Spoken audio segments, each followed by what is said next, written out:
Namaskara to all of you, and welcome to our next session on the yogic life. So before we go back to our Karapatra, so I want to talk a little bit about who is a Gopa. So for Muktihi, for salvation, there are actually three margas: the Jnana Marga, Karma Marga, and the Bhakti Marga. Right? So Jnana Marga is Shankaracharya's Marga. Shankaracharya's Anuyayinah, all those followers of Shankaracharya, and also even those before Shankaracharya who followed Jnana Marga. So Jnana Marga, Jnanat, because from Jnanam they get the moksha, that is the thing. And then Karma Marga, of doing karma they get moksha. And then the Bhakti Marga, that is the devotion. So of all the margas, of all the approaches to salvation, the best marga is the Bhakti Marga.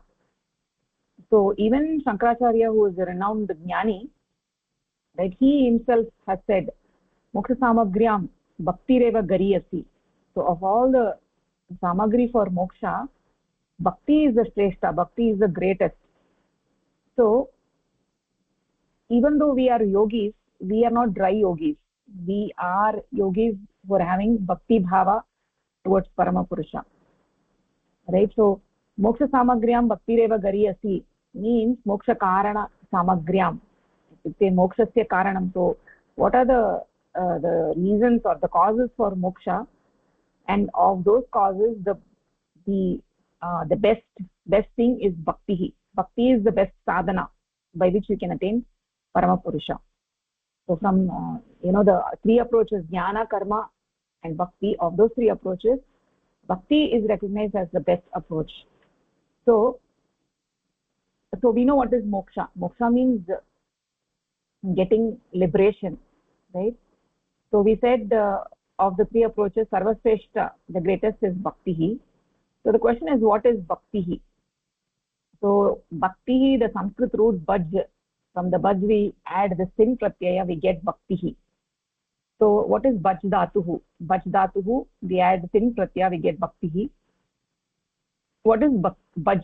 What is actually Bhaj mean? Bhaj means moving towards the supreme entity is called Bhaj.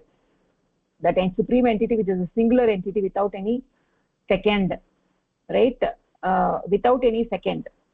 So what is Bhakti? That means when all your propensities, when all your aspirations, when all your vrittis move towards that particular entity without any second thought, right? Then that psychic movement is called as the Bhakti. So this Bhakti is essentially prema, the prema bhava for Paramapurusha. Ananya mamata, Vishnor mamata.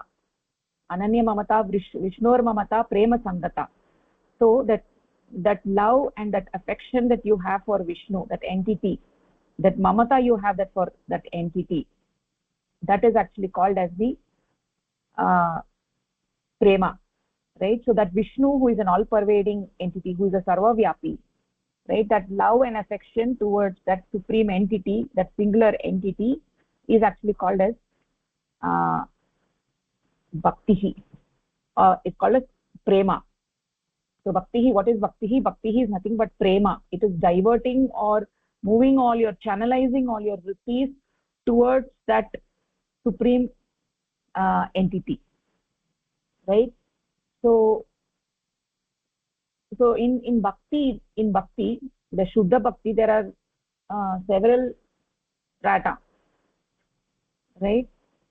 So externally, you might externally, that is, you feel you have Bhakti, but internally you have you have a different agenda, you have a different desire. Then that is not pure Bhakti. So pure Bhakti means there should be no desire. The only desire in your heart is for that supreme entity. Then that is what is Bhakti, Shuddha Bhakti. So if you have other desires, if you have desires for yourself, and also you have desire for this, and you have desire for that, and you have desire for so many things, and then you say, I also have desire for Paramapurusha, I have desire for the supreme entity, then that is not pure Bhakti. So we can all test ourselves whether we have pure bhakti or not. If we have pure bhakti, then you don't have love for anything else. You don't have love for yourself. You don't have love for your name, your fame. You don't have love for uh, any other external object, right? You have love only for that supreme entity, without any without any hidden agenda, right? It is not like a show off, right? You're just going and you're doing bhakti just to show off that you're also doing bhakti, right? Somebody is doing bhakti, I'm also doing bhakti. You just go show off and you just sing loudly. You do all that. That is not actually bhakti. Bhakti means you are channelizing all your vrittis, whatever vritti you have, right? We have different vrittis. So you're channelizing all those vrittis and you're moving it towards that supreme entity, and that is actually called as bhakti. So if there is any hidden desire, any second desire, right, if with that second desire, you will not be able to attain salvation. You will not get that supreme entity, because in that situation, that Vishnu, that supreme entity is not your goal. You have a hidden agenda, you have a hidden desire, right? With a hidden desire, that supreme entity cannot be your goal. So the bhakti should always be pure. There must not be any dekava, like there is any show off or any other hidden motive or hidden desire. There should not be any second desire. That is what is bhakti. So we have talked about these different kinds of bhaktis in the previous sessions. So we have the tamasiki bhakti, rajasiki bhakti, satviki bhakti, raganuka bhakti, ragatmika bhakti. So we talked about those 5 categories. The tamasiki bhakti is when when you're calling, when you accept that there is Parama Purusha, and you're calling that Parama Purusha so that Parama Purusha kills your enemies. Right? That kind of bhakti is the lowest form of bhakti. It is called as tamasiki bhakti. And then rajasiki bhakti is when you're asking Parama Purusha for something or the other, right? From something, give me wealth, give me a job, let my son get married, let my daughter get married. That kind of bhakti is rajasiki bhakti. Satviki bhakti is that what happens is that your hands and legs are not working and your organs are not properly functioning, and so you're calling out Parama Purusha and saying, oh, give me that mukti, I'm not able to enjoy this world, right? Therefore give me the mukti. So these 3 kinds of bhakti are laukika bhakti. They're not great bhakti. They're really not love for Parama Purusha, because you have a hidden agenda there, right? You have a hidden agenda. You are calling out Parama Purusha just for attaining your need, attaining your desires, right? So that is not bhakti. That is not Shuddha bhakti. And then the next stage is the Raganuga bhakti, right? So Raganuga bhakti is actually a higher form of bhakti. So what do you say is that you accept that there is the supreme entity. You want nothing from this supreme entity, but you have this bhakti bhava, this prema for the supreme entity, because you're going to get pleasure, right? Because you're going to get bliss, right? That's why you're doing the bhakti. This is the highest form of bhakti, because you're not asking for any laukika vastu. You're not asking for any of your other laukika desires, but you're doing this bhakti because you're doing this bhakti because you want not the laukika vastu, but you want that bliss.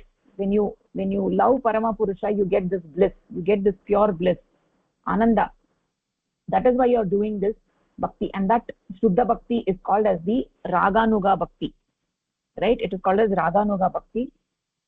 So you are loving that supreme entity because it's giving you pleasure, right? You don't want anything else from that entity. You don't want anything else, but you are loving that entity because it is giving you pleasure, and that is actually called as the Raganuga bhakti, right? And what is the highest form of bhakti? The highest form of bhakti is called as the Ragatmika bhakti, right? Who are even at a higher level. That is the highest bhakti. Highest bhakti in Ragatmika, in Raganuga bhakti, the previous state, you actually loved Parama Purusha because it was giving you pleasure, right? But in Ragatmika bhakti, right, it's like, I don't want even that pleasure. I don't want anything. I don't want anything from Parama Purusha. I don't want anything from that Vishnu. I don't want anything from that supreme entity. I actually love you. I have this bhakti bhava towards you, because I want to give you pleasure. I don't want pleasure, I don't want anything in return, right? You're not asking for anything in return, not laukika vastu, not pleasure, nothing. You are just loving parama purusha so that you want to please for that supreme entity, you want to please that supreme entity, and that is the highest form of bhakti, which is called as the ragatmika bhakti. So if we look at, we can ourselves evaluate where, in what state our bhakti is. Are we at the laukika bhakti state, or are we at this shuddha bhakti state, right? Which state are we, and which state we want to be, right? Which state we want to elevate our bhakti, that is all in our hands, right? So essentially, what is the highest form of bhakti is the ragatmika bhakti, right? Ragatmika bhakti, you're doing this bhakti, you're having this love for the supreme entity. For what? For nothing. You don't want anything in return, and that is the only goal of your life, is to have that supreme entity in your thoughts, words and deeds. In everything that you do, in every breath of yours, you have that supreme entity, and you're not expecting anything in return, right? It's not like a business transaction where you're doing something and getting something in return, right? So that kind of bhakti is where you forget yourself, you forget your name, you forget your fame, you forget everything that you have, you forget your individuality, and all that you have is bhakti. And in that state, when you reach that state, that is the state where it is a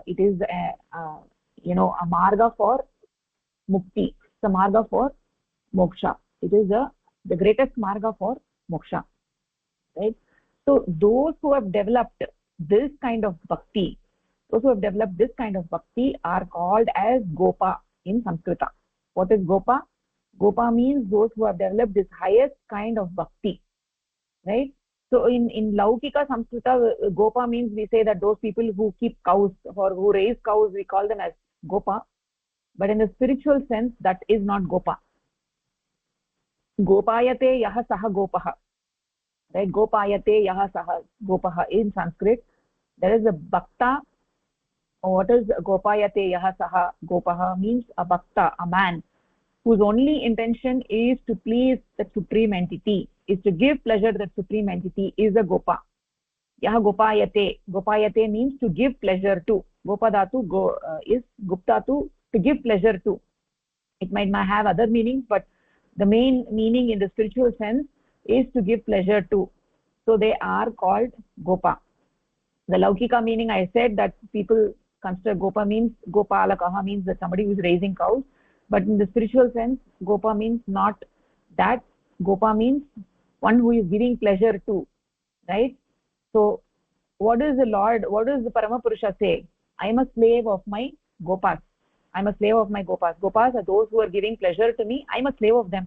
So where you have that kind of highest kind of bhakti, there that supreme entity is your slave. That supreme entity is willing, is just always ready to come to your rescue any minute, right? He has extreme attraction to those people who have this kind of bhakti bhava, this ragatmika bhakti. So those people, they have 100% faith in Parama Purusha. They don't need anything else. They don't have any worries. They don't have anything. They're not bothered about anything. They're not bothered about food, clothing, nothing, right? Everything that supreme entity takes care. Why should we worry, right? So the goal of our life is to develop that kind of bhakti, ragatmika bhakti, right? So we all have to become gopas, right? When we become gopas, then the Lord will be, is so closely attracted, is very, very attracted towards us. He's just willing to run towards us, right? So we have to understand the importance of bhakti, right? Even though we might be doing yoga asanas, we might be doing sattvic ahara, we might be doing sadhana and all that, but if you don't have that bhakti bhava towards the supreme entity, then everything is actually is a useless endeavor. It's just wastage of time, right?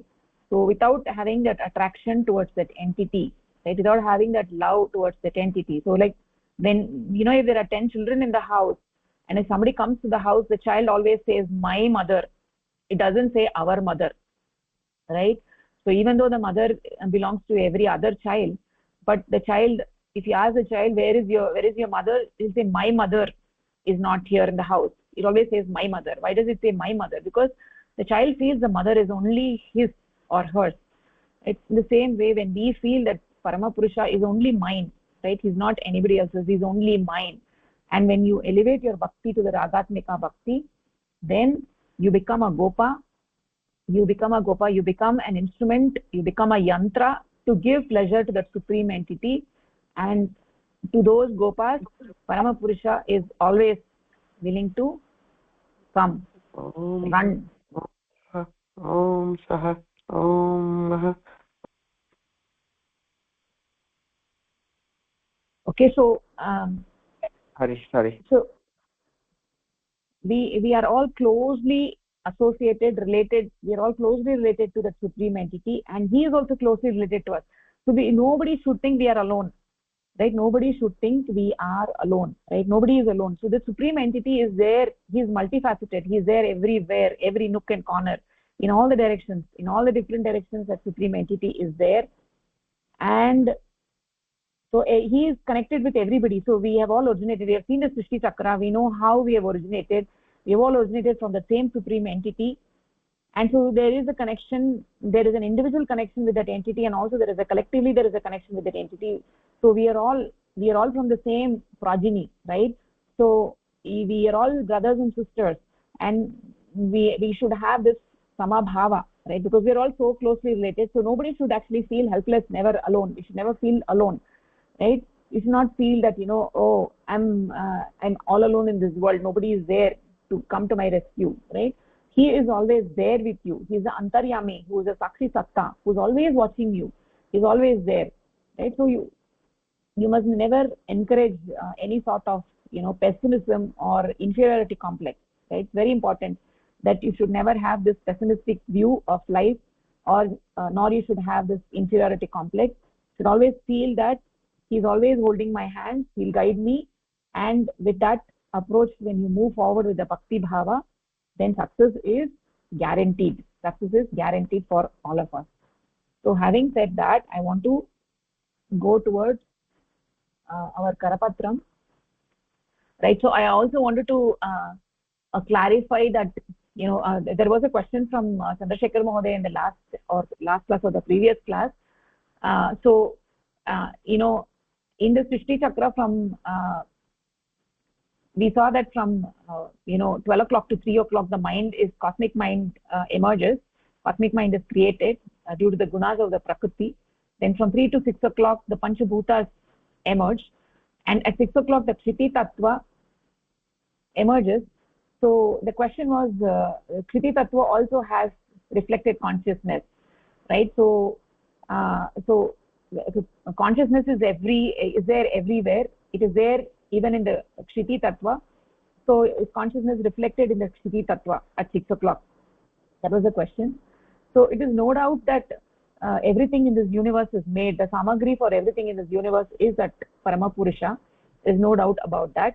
But the thing that we have to note is that there is no reflection of consciousness in the kshiti tattva, because at the kshiti tattva level, the unit mind has not manifested yet, right? That unit mind is present only in the jivas, and so unless we have a mind, the consciousness never gets reflected.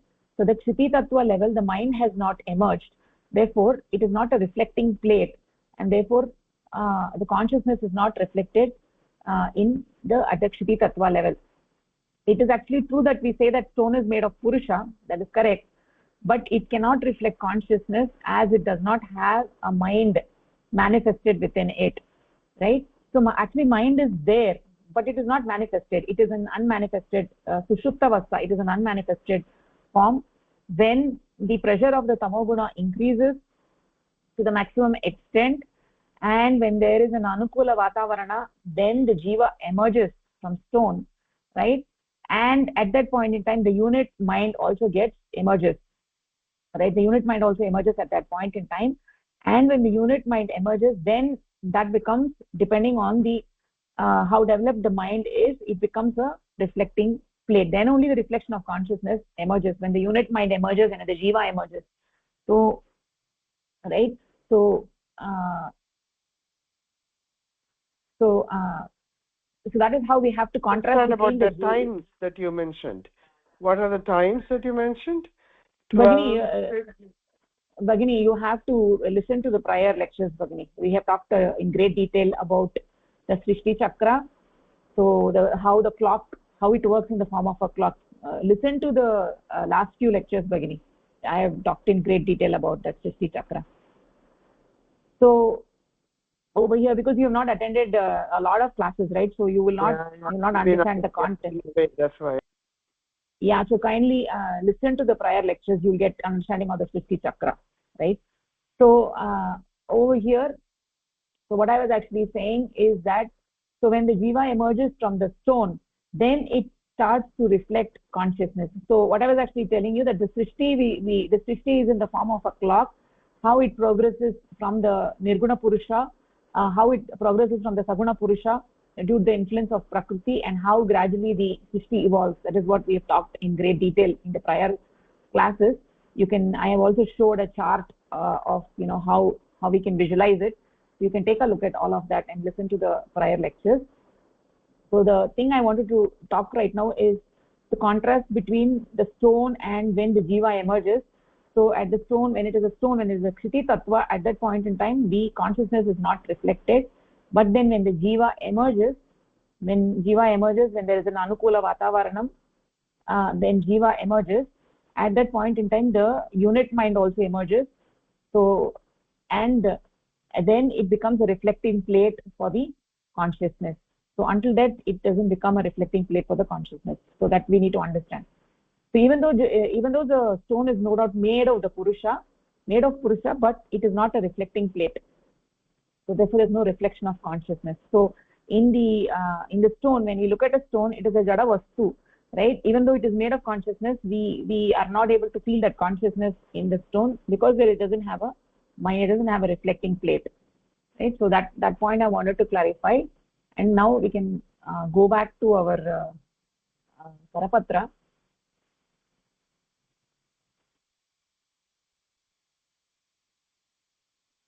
So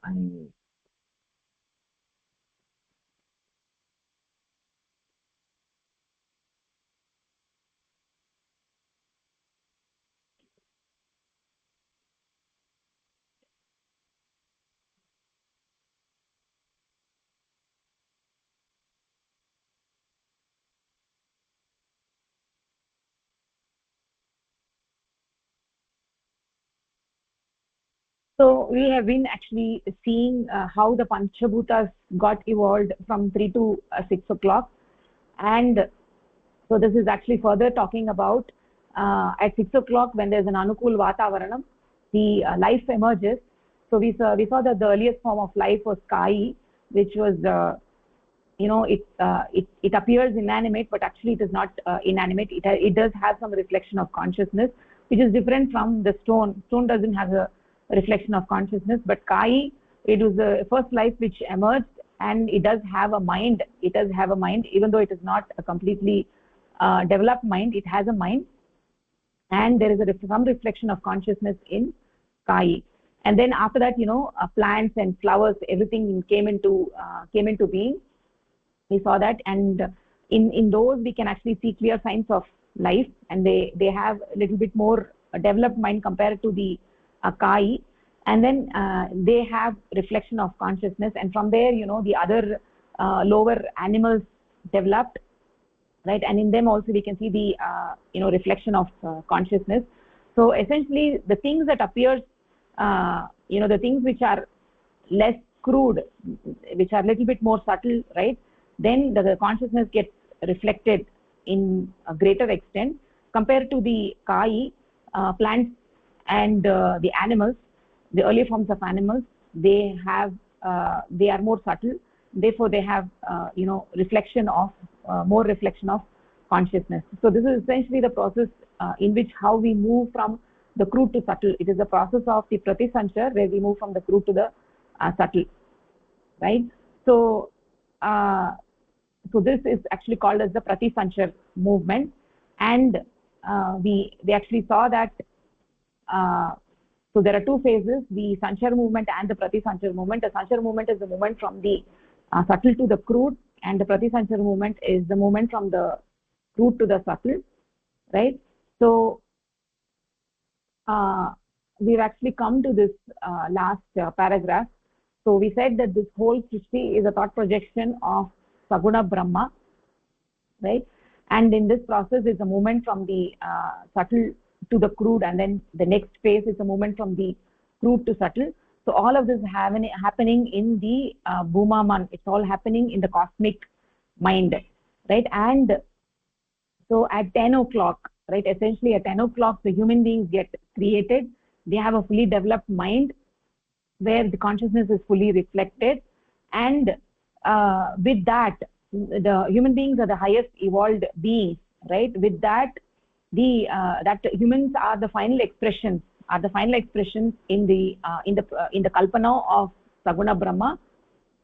Beyond that, what happens is that the Prakriti, she creates an environment where she gives an opportunity for us, where the inner eyes of human beings are open. Then Prakriti helps us to move from 10 o'clock to 12 o'clock in the Shristi chakra, so that we get the final merger of the unit consciousness of the Jivatma with the cosmic consciousness at 12 o'clock, right? And that happens only when your inner eyes are opened and you realize what your goal of life is, right? So that is what we actually saw in the previous paragraph. Now moving on, the next paragraph, Pushpalata Bhagini, do you want to take it? Bhagini. Namaskaraha. The crude universe is formed as a result of the psychic survey of the qualified supreme entity, Saguna Brahma, and humans appear at the last stage of this survey, while Vyoma Tattva, ethereal factor, forms the first. In creation, besides millions of human beings, we also find animals, plants, and matter in the 5 rudimental factors of Shiti: solid, Apa liquid, Agni luminous, Vayu aerial, and Vyoma ethereal. Humans, who form the last stage in the thought wave of Brahma today, must have at the earlier stage also existed as the first stage of Vyoma Tattva. They must have, in the course of the thought wave, evolved to the next stage of Vayu Tattva, but the first stage of Vyoma Tattva could not have disappeared altogether, because air or Vayu Tattva cannot exist without the presence of ether or empty space. Even when the first stage of the thought wave evolves to the second stage, Vyoma Tattva or ether continues to exist. The question about the replacement of Vyoma Tattva, which has already passed on as the second stage of thought wave, arises here. There is only one possibility, and that is that Brahma again takes up the form of Vyoma Tattva. Vyoma Tattva would have completely disappeared from the existence in the course of creation if it were not replenished. Just as when students are promoted from class 1 to class 2, class 1 would remain vacant unless fresh students were admitted. And when the students of class 2 are promoted to class 3, they are replaced by the promotion from class 1, where first fresh admissions are again made. This also applies to the thought waves of Brahma.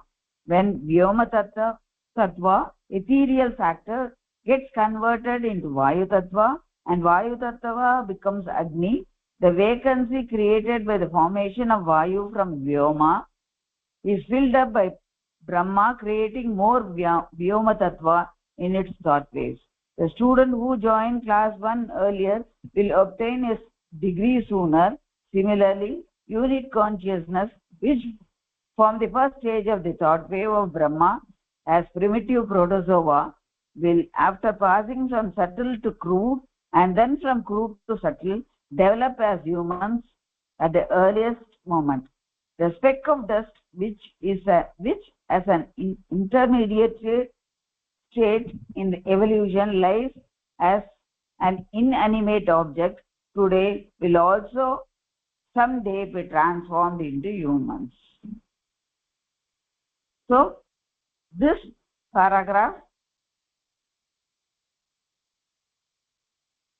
says that the crude universe is formed as a result of the psychic survey of the qualified supreme entity, that is the Paramapurusha, the Saguna Brahma, and humans appear in the last stage of this survey, while the Vyoma Tattva forms the first stage. In creation, besides human beings, millions of plants and animals also appear, and we find that these plants and animals are formed from the Shristi Tattva actually, and this is evolved as a process from the Vyoma Tattva, that is Vyoma, the ethereal factor, to the Shristi factor, where this one becomes subtle. The creation moves from subtle to the crudest, and the crudest form is the Shristi Tattva. Now there is a question. So when the Vyoma Tattva becomes the second stage, that is the Vayu Tattva, does the Vyoma Tattva exist, or it becomes non-existent? But it is not so. So it is like the example is like when a student is studying and he is promoted from class 1 to class 2, the class 1 doesn't become vacant. It is being filled up by new fresh students. So and when he moves to the class 3, promoted to class 3, class 1 fills up class 2, and again fresh students are brought in class 1. Similarly, the Vyoma Tattva is never empty.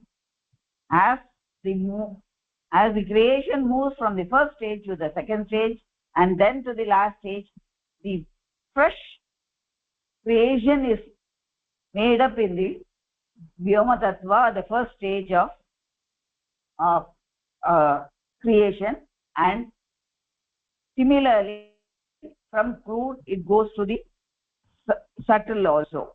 So the smallest particle, still, which is an inanimate object today, or dust particles, which is an intermediate particle, will also move to one day, and it will also be transformed into human.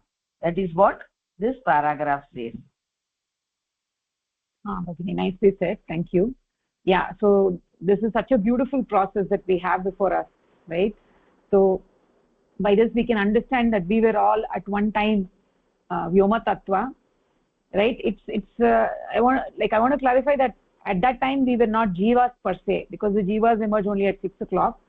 So we were there in a dormant state at the Vyoma Tattva state. Then the jiva emerges from the Shristi Tattva, because the point here is that Vyoma Tattva cannot be existing as separate things, right? It is all like one mass of Vyoma Tattva. So the Vyoma Tattva cannot be differentiated or cannot be separated. So once we get through the 4 Panchabhutas, and then we get down to the Shristi Tattva, and the specialities of Shristi Tattva is that it can be separated, right? And one other speciality is that it admits all the 5 tanmatras.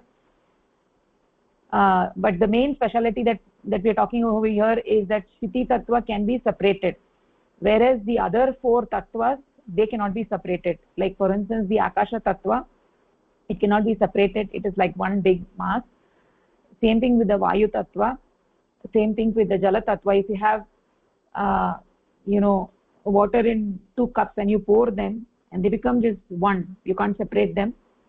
You can't say which water is from which cup, right? They just become one mass. So only when you come to the Shristi Tattva level, you can actually separate. It can be separated, and that is where you have the opportunity for the jivas to emerge. and the unit mind also emerges at that point in time, which is attached with every jiva. So we were all Vyoma Tattva at one point in time.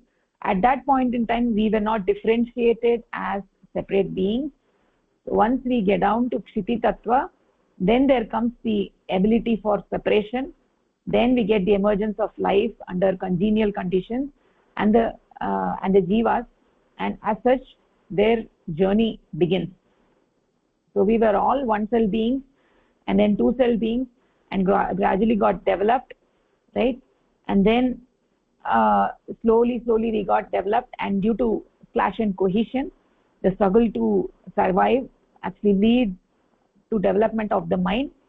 And then the crucial point is that there are new students who are coming into the class all the time, right? So it is a beautiful concept. We say that the Akasha Tattva, when the Panchabhutas got created, the Akasha Tattva formed into the Vayu Tattva. Does it mean that the Akasha Tattva is no longer there? No, Akasha Tattva is also there, because there are new students coming into the Shristi chakra all the time.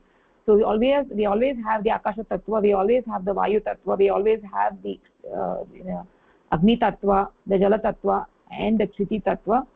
So even though one is getting converted into the other, but we have new students coming into the classroom all the time, right? So this is like a very beautiful concept, and it helps us to make very clear what is going on, that this creation is not infinite. There's only one thing in this universe which is infinite, and that is the Parabrahma, that is the Paramapurusha. Nothing else is infinite. This creation is very vast, but it is not Virat. Only Paramapurusha is Virat, right? So what does it mean, this creation is Vishal? Means that it is always going on, right? It is always going on. It never, even though we say that, layaha, when we say layaha, Srishti Sthitihi layaha means, it doesn't mean that the whole Srishti is coming to an end. There may be some pockets where something gets destroyed, but that doesn't mean that this whole Srishti comes to an end, right? Each tattva is getting converted into the next thing, and then ultimately you get the emergence of life out of the inanimate, which is apparently inanimate, and each being has a lifespan. They are born, they die, right? They are born, they die, they are born, they die. So this is like the Janma Marana chakra. Everything is getting created, everything is getting withdrawn, everything is created, withdrawn, created, withdrawn. So, and then ultimately human beings, through their sadhana, right, they move from 10 o'clock to 12 o'clock and merge to that supreme entity, right? So essentially when this happens is when the inner eyes awaken, they begin to do sadhana following the Yoganishti Jivanam, and this is the path of the Manava Dharma, and ultimately they become one with that supreme entity from which they emerged eons prior, right? So this is actually going on without a stop. It's going on and on and on and on, and in that way new students are always getting created, right? Just like the river goes into the ocean, and then the water evaporates, becomes clouds, goes to the mountains, and then becomes river, and it rains back to the river. So this is like an ongoing cycle, right? So this ongoing cycle does not mean that it is infinite. It just means that you have the creation of new and new and new, and then the old new ones, and then the old ones are changing form, ceasing to exist, getting reborn, right? So that is what it is happening. So this creation is a never ending process, because you always have new students entering the class, right? So at the Kshiti Tattva level also we had human beings, but they were at the dormant state, and all the tattvas are there all the time. That we need to understand. So even though we say Akashat Vayuhu Vayohu Agnihi Agnehe Abhyah Prithvi iti we say, but that doesn't mean that we don't have Akasha Tattva. Even though Akasha becomes Vayu, we still have the Akasha Tattva, because we have new students who are entering the classroom all the time. That is what we have to understand over here. So even the last sentence, it says a speck of dust, which is in an intermediary state of evolution, lies as an inanimate object today, and will someday be transformed into humans. So that we need to understand that even a speck of dust, right? Everything, the samagri for this whole Srishti is that Purusha. So even a speck of dust is made of that Purusha, is in the process of evolution, and as it evolves, it will finally someday become human being, right? That we need to understand. So nothing in this Srishti, in the sense that everything in the Srishti is made of that Purusha. Even a speck of dust is made of that Purusha. Okay. Any questions over here? Okay, so we'll go to the next one. You're saying, basically, you're saying that bhakti is completely detached from material things, and sthiti is, I'm not sure about the timing, the circle and all that. That I did not read, so I can't understand that. But Vyoma Tattva is the ethereal factor, and what is the other one? What is the other Tattva? Vayu Tattva. Vayu Tattva is eternal. It has to be there all the time. Right? Is that what it is? No, eternal in the sense that it is those factors are always there in the Srishti. Yeah. The factors are always there in the Srishti, right? In a sense, even though it gets converted into the next factor, but there is new Vayu being created. So Brahma takes the shape of Vayu again. He becomes the Vayu again. Okay. So Brahma takes the shape of Vayu. The Brahma becomes the Vayu. He himself becomes the Vayu. He becomes the Srishti. And that's how he becomes the Shristi. Yeah. Okay, got it.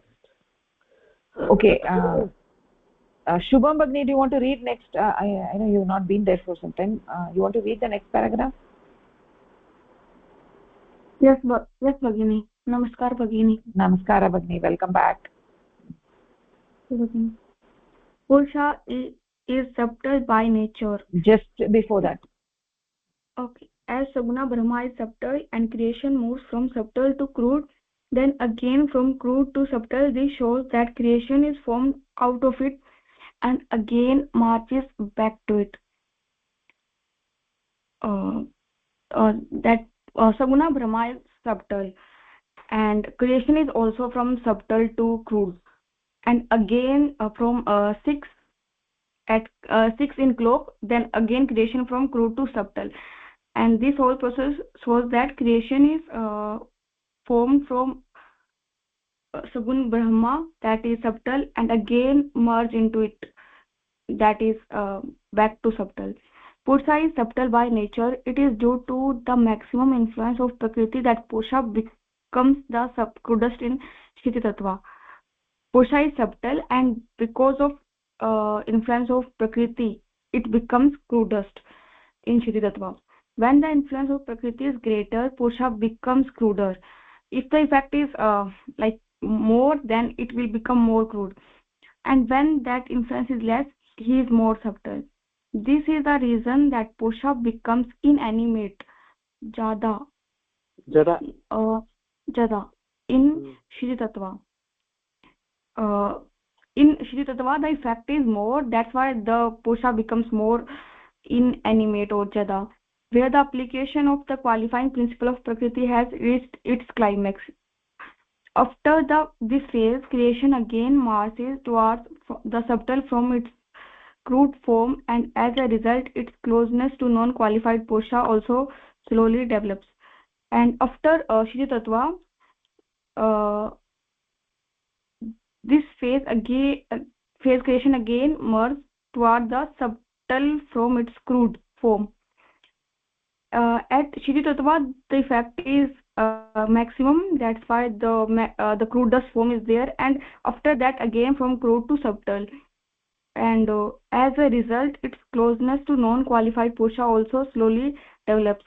And when it comes from crudest to subtle, then it's that closeness from non-qualified Purusha also starting developing.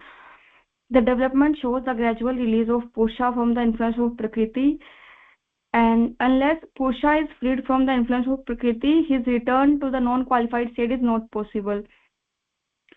Or the unless Purusha is freed from influence of Prakriti, his return to the non-qualified state is not possible. Thus, we find that as creation moves from crude to subtle, Purusha gradually becomes free from qualifying influence of Prakriti. Okay, so in paragraph, it's showing like from 12 to 6, it's going from subtle to crude and far from Purusha, and from 6 to 12 again close to Purusha and close to subtle. Bhavini, nicely said. So these two paragraphs essentially summarizes this whole Shristi chakra. So where we have the two processes going on, right? So from 12 o'clock to 6 o'clock is the movement from the subtle to the crude, which is the Pratisanchar movement, which is the Sanchar movement. Sorry, this is Sanchar movement. And then the movement from 6 o'clock to 12 o'clock is the movement from the crude to the subtle, which is called as the Pratisanchar movement, right? So at 12 o'clock the Purusha is subtle, he is very subtle, you cannot see him, he is very subtle, and slowly from 12 to 6 we can see that the mind emerges, the cosmic mind emerges, and then the panchabhutas emerges, and we can see that the panchabhutas are all crude. Then moving from 6 o'clock back to 12 o'clock, the 6 o'clock the life emerges. If life doesn't emerge, then we have the jadaspota. If life emerges, then we have gradually evolution of life. So we have plants, and then animals, and then finally at 10 o'clock we have the human beings. And then from 10 o'clock again, it is a movement from the subtle to the subtler state, right? In the movement of 6 to 12 o'clock, the sattva guna is pradhana. Sattva guna, there's a predominance of the sattva guna. Doesn't mean the other gunas are not there, other gunas are also there, but the sattva guna is predominant. We saw how from 3 o'clock to 6 o'clock the tamo guna was predominant. From 6 o'clock to 12 o'clock, which is the movement from the crude to the subtle, sattva guna is pradhana.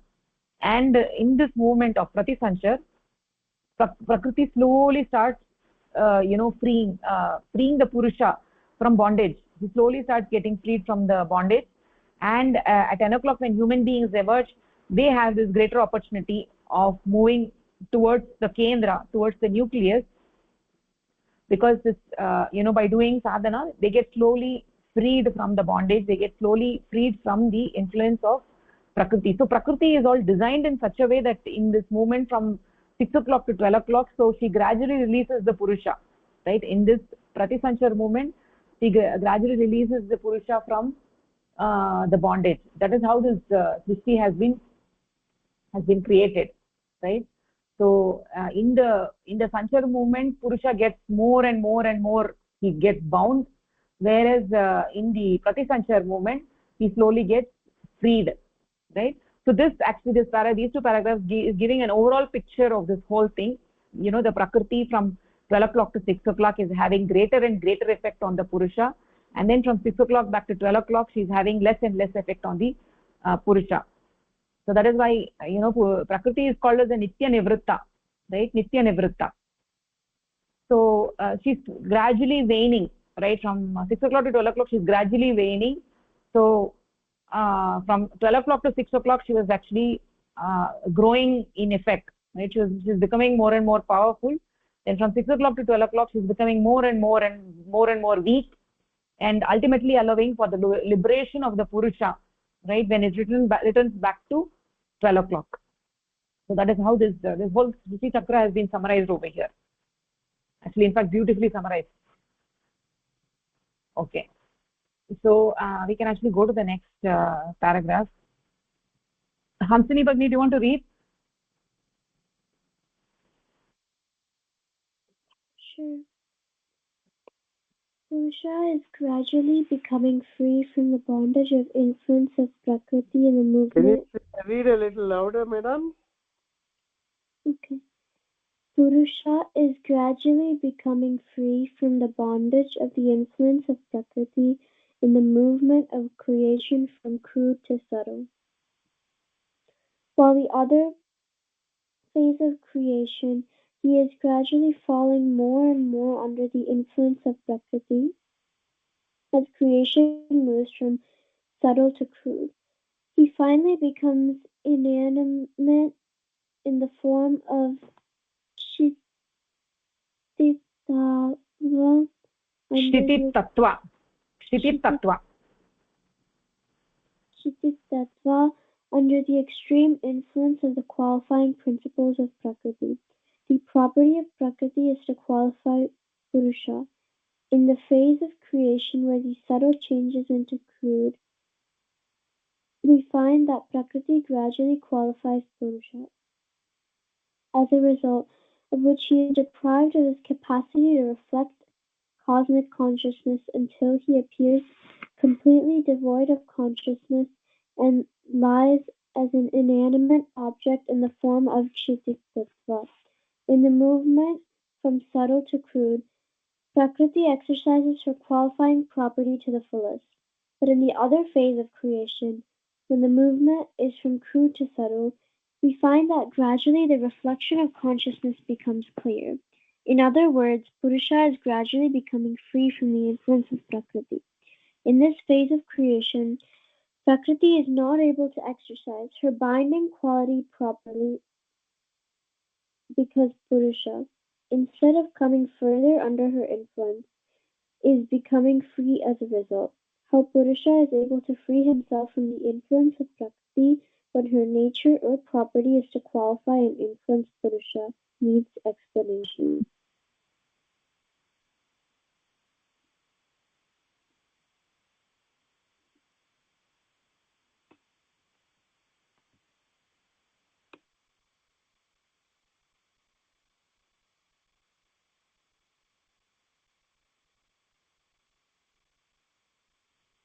Do you want to explain, Bhagini? Sorry. Purusha is gradually becoming free from the bondage of influence of Prakriti in the movement of creation from crude to subtle. So, Purusha is becoming loosening the bondage between Prakriti and itself from the creation of crude to subtle. While in the other phase of creation, he is gradually falling more and more under the influence of Prakriti as creation moves from subtle to crude. In another phase of the creation, instead of becoming free from the bondage, he is strengthening it, and the creation goes from subtle to crude instead of crude to subtle. He finally becomes inanimate in the form of Kshititattva under the extreme influence of qualifying principles of Prakriti. What does inanimate mean? Inanimate means like a stone. It's like a stone, right? Where you cannot feel that it is alive. Right? When you see a stone, do you feel it is alive? No. Right? So essentially what it is saying is that when the Shristi started, right? So first we said that the cosmic mind was created, right? We said that the Mahat Tattva, Aham Tattva and Chitta got created, right? Then from 3 o'clock to 6 o'clock, the Pancha Bhutas, right? The Akasha, Vayu, Agnihi, Jalam and Prithvi got created. Prithvi is actually called as the Kshiti Tattva. Kshiti Tattva means stone, right? So when you come to 6 o'clock, you have the stone. The stone, when you look at the stone, do you feel it is alive? You feel it is inanimate. So the process that I just explained from 12 o'clock to 6 o'clock, the cosmic mind getting created and the Panchabhutas getting created. So that movement is called as the movement from subtle to crude, because Purusha, at 12 o'clock, the Purusha, Saguna Brahma, which has the Purusha and Prakriti, at that point in time, Purusha is very, very subtle, right? So as due to the influence of Prakriti, he moves, the cosmic mind is created and then the Panchabhutas are created. So that movement is the movement from the subtle to the crude. So from the subtle Purusha to the crude Jagat, crude Shristi. So we got the Panchabhutas, which is Akasha, Jala, akasha, vayu, agni, jala and kshiti tattva. So then the kshiti tattva, that is the stone, it is very, very crude, it is very inanimate, because there is extreme influence of the tamo guna of prakriti, right? So go ahead from there. The property of Prakriti is to qualify Purusha in the phase of creation where the subtle changes into crude. So, Prakriti's only quality is to influence the Purusha, where subtle goes to crude. As a result of which he is deprived of his capacity to reflect cosmic consciousness, until he appears completely devoid of consciousness and lies as an inanimate object in the form of Kshiti Tattva. In the movement of subtle to crude, Prakriti exercises her qualifying property to the fullest. So, under the influence of Prakriti, Purusha is unable to reflect cosmic consciousness until he goes under the form of Kshiti Tattva,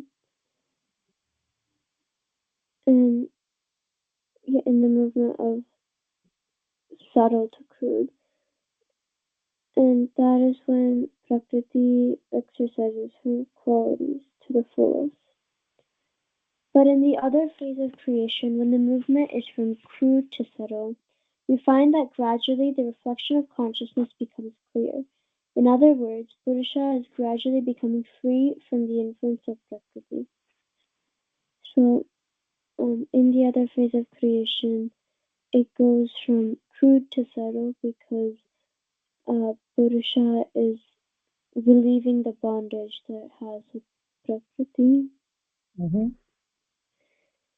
In this phase of creation, Prakriti is not able to exercise her binding quality properly because of Purusha. Instead of coming further under her influence, it is becoming free as a result.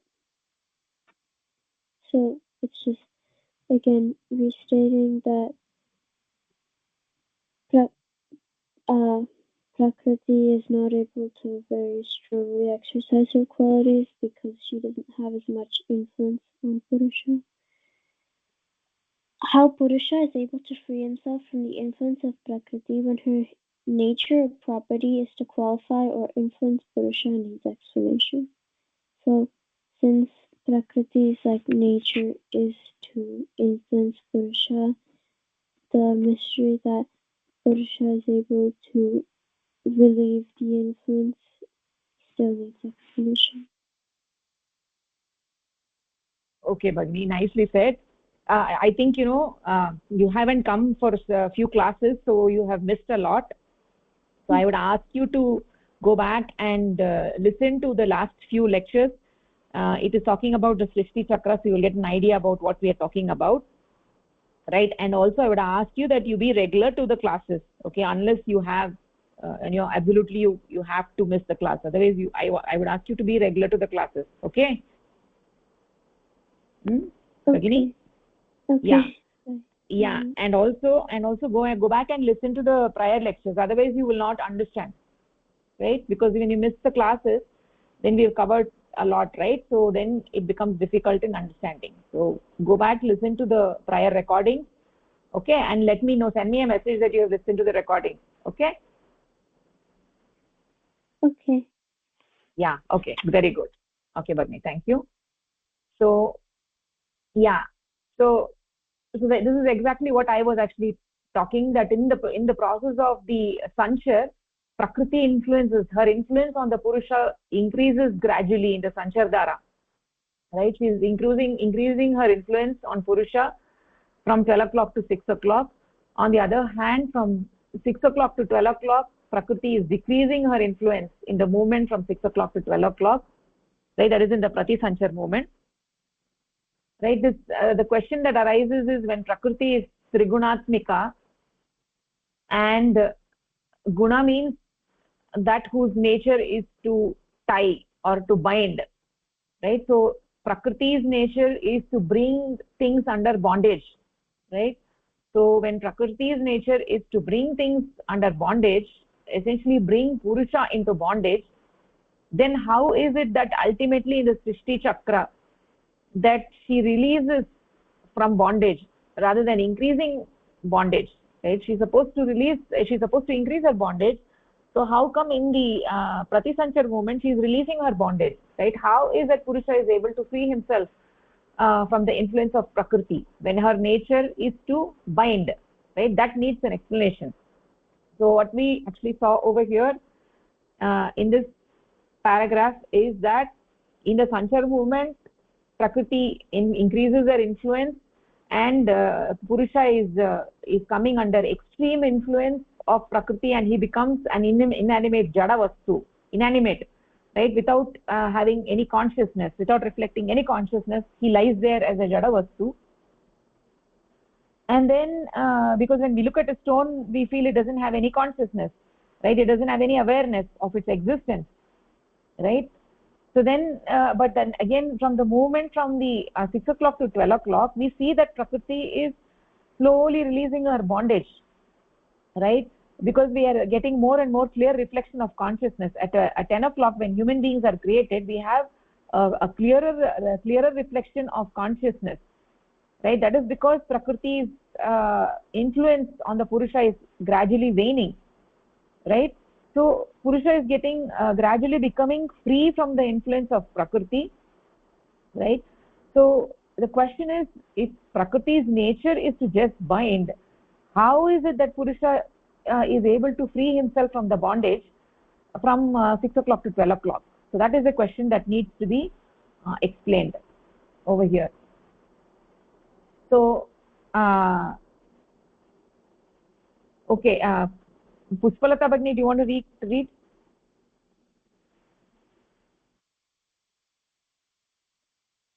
Bhagini. Under the influence of the qualifying principle of Prakriti, Bhuma Chaitanya, or cosmic consciousness, has manifested himself as an infinite number of unit consciousness in the creation.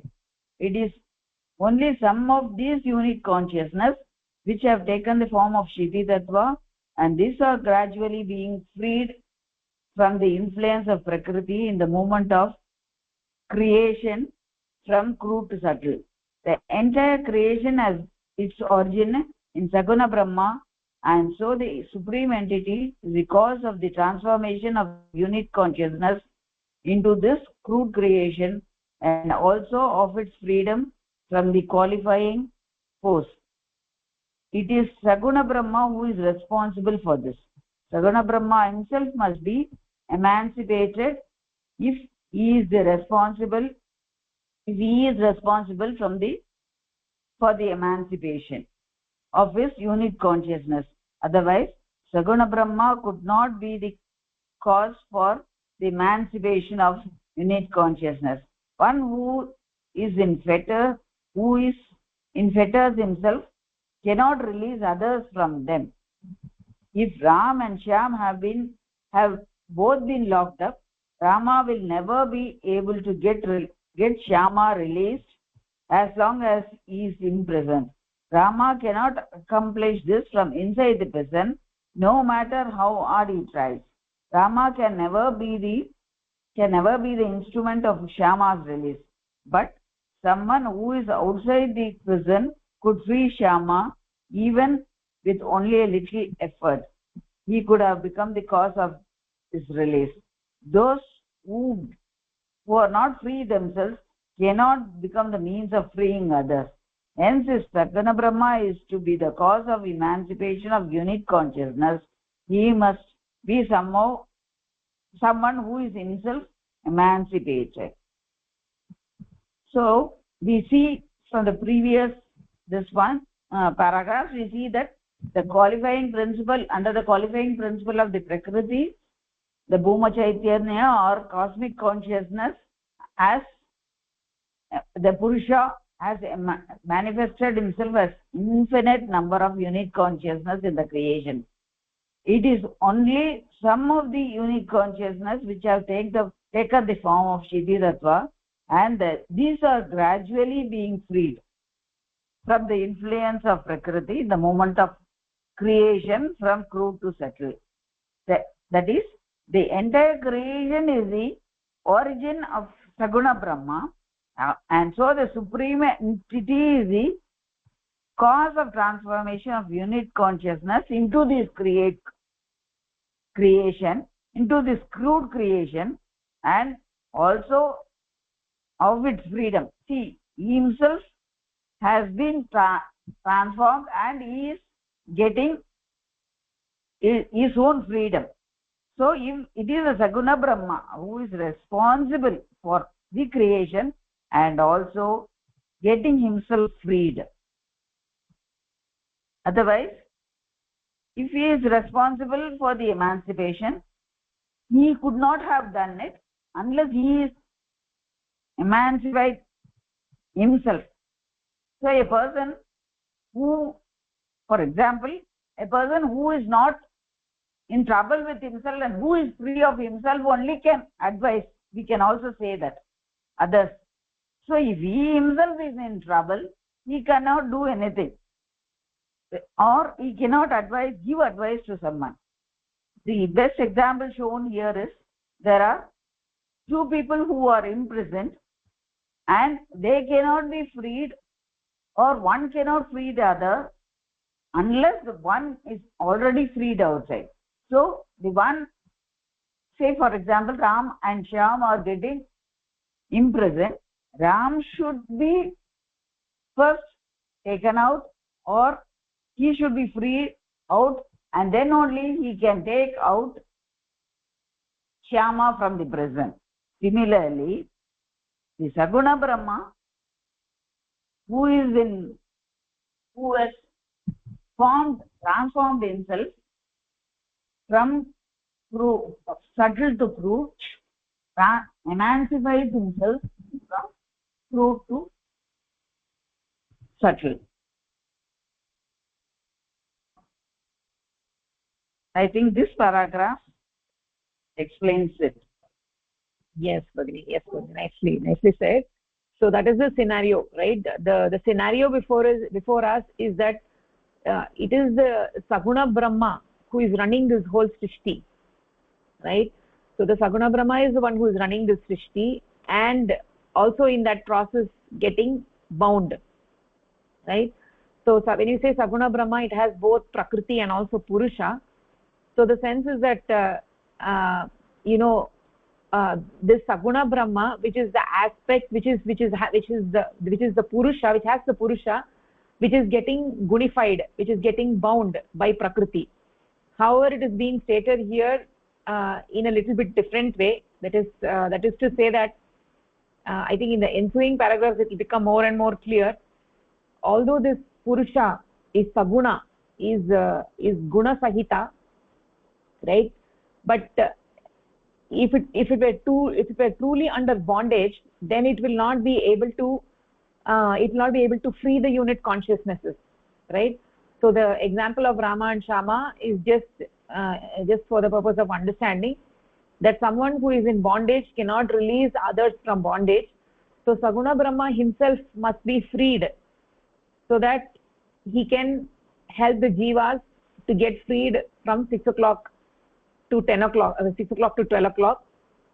So how that is happening will have to be looked in the following paragraph. So essentially this paragraph is what it's saying is that Saguna Brahma is the one who is becoming this Shristi, right? And he himself must have been freed, emancipated, so that he can help the unit consciousness move from 10 o'clock to 12 o'clock, right?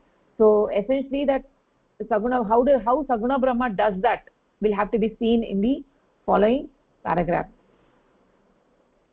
So that is what is being said so far. Any questions so far?